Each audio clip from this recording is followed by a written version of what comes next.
खबर बेतिया से है, जहां पर नरकटियागंज पश्चिमी चंपारण में विधानसभा 3 राजद प्रत्याशी दीपक यादव ने एक निजी होटल में कॉन्फ्रेंस किया। नरकटियागंज के चीनी मिल हाजिरी में आने वाले 5 तारीख को तेजस्वी यादव के आगमन पर विधानसभा समेत दूर दूर के सभी लोगों को आमंत्रित करते हुए चुनावी मुद्दे पर बात की। सर, आज कॉन्फ्रेंस का उद्देश्य बताया जाए। आज हमारे सबसे पहले तो मैं आप लोगों के माध्यम से अपने सारे नरकटियागंज की सभी सम्मानित जनता को अपने तहे दिल से बहुत बहुत प्रणाम कहूँगा और एक खुशखबरी देने के लिए फ़ोन किया है कि 5 तारीख को सुबह 9 बजे हमारे इंडिया गठबंधन के मुख्यमंत्री के जो चेहरा हैं तेजस्वी यादव जी, वो राष्ट्रीय जनता दल के हमारे और इंडिया गठबंधन के सभी घटक दल जो उनको घोषित किए हैं वो नरकटियागंज की धरती पे आ रहे हैं और सुबह 9 बजे 5 तारीख को चीनी मिल की जो हजारी है उसमें ये प्रोग्राम है। तो मैं सबको, सारे अपने नरकटियागंज की सभी सम्मानित जनता को कोने कोने से, हर पंचायत से, हर गांव से, हर वार्ड से, अपने शहर से सबको मैं आमंत्रित करता हूं अपने राष्ट्रीय जनता दल परिवार की तरफ से, और अपने सभी कार्यकर्ताओं से भी अपील करूंगा, अपने सारे समर्थकों से और सब सम्मानित जनता से कि वो आएँ और भारी से भारी तादाद में आए। एक महाजनसभा हो रही है और उसके अंदर जो उनका विज़न है तेजस्वी जी का, राष्ट्रीय जनता दल का जो एजेंडा है, मैनिफेस्टो है, विज़न है, उसके ऊपर क्या वो कहते हैं, क्या वो अपील करते हैं, वो सबको सुनने के लिए, क्योंकि तेजस्वी जी का तो समय मिलना ही बहुत मुश्किल है, मगर मैं धन्यवाद करूंगा अपनी पार्टी को कि उन्होंने समय दिया और 9 बजे सुबह समय से आ जाएं, क्योंकि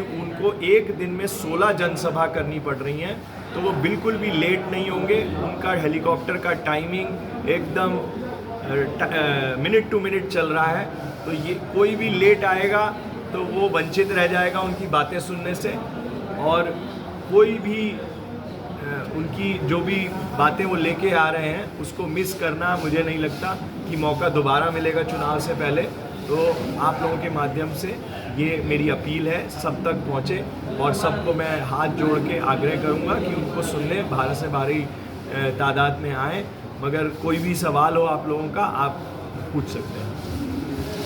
एनडीए का कल एक सभा हुई थी, उसमें यूपी के उप मुख्यमंत्री केशव मौर्य जी आए हुए थे। मंच से उन्होंने कहा है कि महागठबंधन को नौटंकी बता रहे हैं और उनका कहना है कि ऑक्सीजन ना दे और अपील किए हैं, नहीं तो फिर से जंगल राज आ जाएगा। देखिए, केशव मौर्य जी जो हैं वो मेरे ख्याल से बिहार के तो हैं नहीं।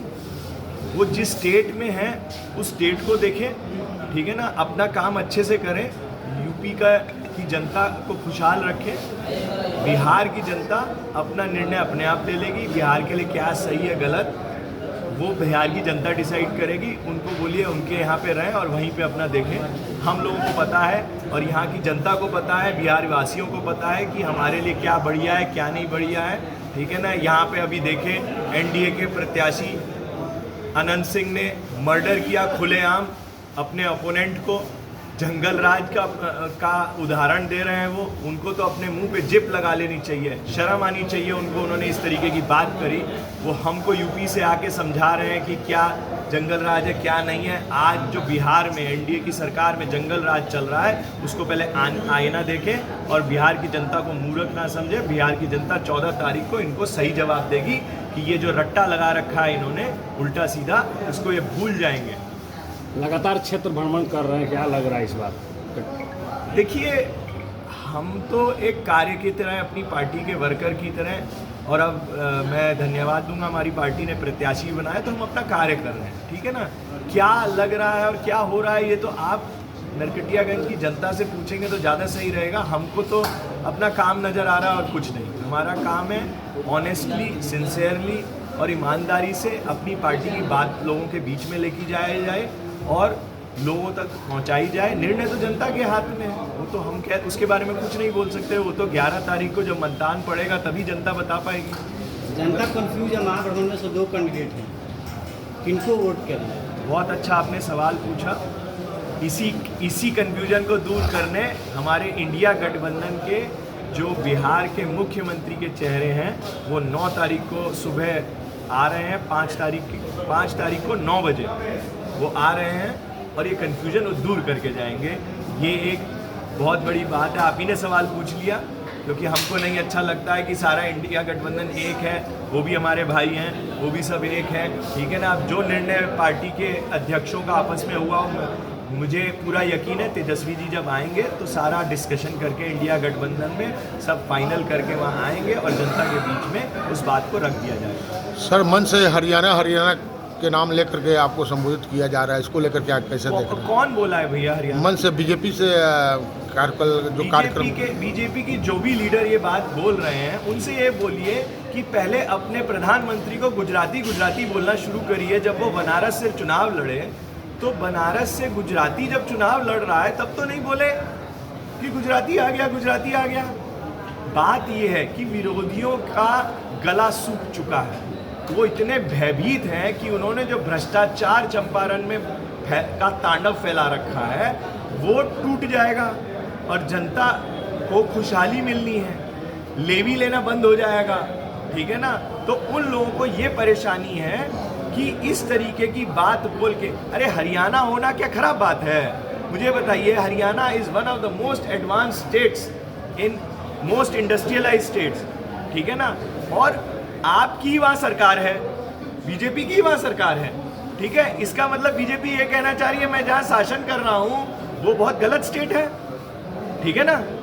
मुझको तो नहीं समझ में आ रहा है कि इसका क्या मतलब है। हरियाणा क्या टेररिस्ट कैंप है? हरियाणा क्या है? हरियाणा गंदी जगह है क्या कोई?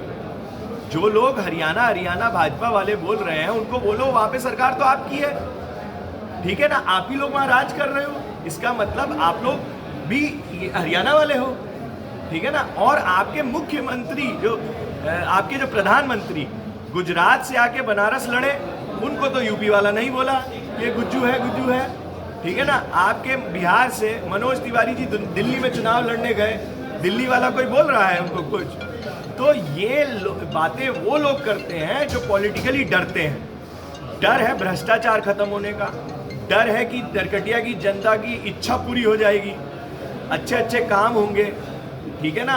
अब वो लोग 20 साल से राज कर रहे हैं, पूरा उनसे ये पूछिए कि पहले अपनी संपत्ति का ब्यौरा दे दीजिए। आपके पास 40 बीघा जमीन कहाँ से आई, ठीक है ना। आपने क्या क्या किया है, आपने कहाँ ठगी करी है, पहले उसका ब्यौरा दे दीजिए। वो तो दे नहीं रहे हैं, ठीक है। जो आदमी उनका ये सब चेक करने आ रहा है, उनका सारा बायोडाटा निकालने आ रहा है, उनका सारा हिसाब किताब करेगा, उनको हरियाणा लग रहा है। अरे भैया, मुझे नहीं पता उन्होंने क्या कहा है, हम उनको सम्मान देते हैं, वो भी राजनीति में है, ठीक है ना। उनको ऐसी हल्की, आज वो केंद्रीय मंत्री है, ठीक है ना। और हम लोग कुछ भी नहीं है, ठीक है ना। हम साधारण व्यक्ति हैं, हम एक चुनाव लड़ रहे हैं। आप तो चुनाव भी नहीं लड़े हमारे खिलाफ। अगर आप में इतना दम था तो आपको जब आपकी पार्टी बोली नरकटियागंज से चुनाव लड़िए तो कहाँ भाग गए आप? पहले आप चुनाव लड़ते ना। अगर इन बातों का जनता, मैं जवाब देने वाला कौन होता हूँ इस बात को? जनता ना जवाब देनी चाहिए कि हम कहाँ से हैं कहाँ नहीं हैं। आप आते चुनाव में, आगे लड़ते और जनता जवाब दे देती। ये तो प्रजातंत्र है, ठीक है ना। किसी और के कंधे पे बंदूक रख के गोली चलाना पुरानी चीज़ें हो गई, ये कायरों का काम है, ठीक है ना। तो इसलिए इन बातों को छोड़िए और बात करिए मुद्दों पे। मुद्दा ये नहीं है कि कौन कहाँ से है, मुद्दा ये है कि जनता क्या चाहती है, जनता को क्या चाहिए, जनता का भविष्य कैसे अच्छा होगा, हमारे यहाँ के बच्चों का फ्यूचर कैसे बनेगा, हम अपने नरकटियागंज शहर पे कैसे लिख पाएंगे आई लव नरकटियागंज। जैसे आई लव न्यूयॉर्क लिखा जाता है, ऐसे आई लव नरकटियागंज लिखा जाना चाहिए। ये हमारा विजन है, यही हमारी सोच है। योगी आदित्यनाथ भी आए थे, उन्होंने कहा कि गांधी के जैसे 3 बंदर थे, वही महागठबंधन में 3 बंदर हैं, अप्पू टप्पू और क्या क्या नाम रख रहे थे, उस पर क्या? आपने कभी योगी जी का चेहरा देखा है? और जिनका भी वो नाम लिया है उससे कंपेयर करके देखिए, आपको जवाब मिल जाएगा, ठीक है ना। बंदर कौन है कौन नहीं है 14 तारीख को जनता जवाब देगी। बेतिया से मंटू गुप्ता की रिपोर्ट, TV1 इंडिया न्यूज।